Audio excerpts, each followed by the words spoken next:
खराचा बिल्डरशी 300 कोटींचा व्यवहार झालाय। नाशिक आणि पुण्यातले 5 जण हवाला रॅकेटमध्ये असल्याचा संशय। खराच्या मदतीने मोठ्या जमिनी लाटल्याची शक्यता वर्तवली जाते। खरातनं बिल्डरशी तब्बल 300 कोटींचा व्यवहार केल्याची माहिती समोर येते। नाशिक आणि पुण्यातले 5 जण हवाला रॅकेटमध्ये असल्याचा संशय।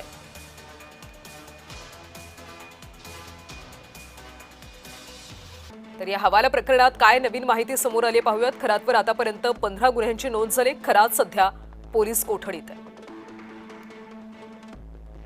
Mobile chat, voice notes, audio clips मधून धक्कादायक पुरावे समोर आले।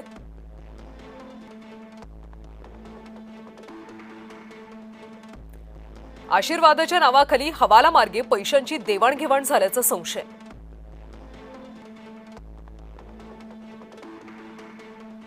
जमीन व्यवहारांमध्ये काळ्या पैशांचा वापर झाल्याचा तपासात अंदाज आहे। तर यातून तब्बल 300 कोटींचा व्यवहार केल्याचं सध्या समोर आले। याची ईडी चौकशी होणारच आहे। मुख्यमंत्र्यांनी नाशिक दौऱ्यामध्ये हे स्पष्ट केले।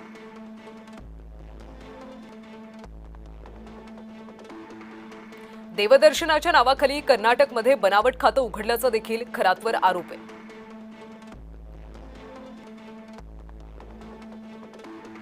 पॅन आधार वापरून सहकारी पतसंस्थांमध्ये खाती उघडल्याची माहिती आहे।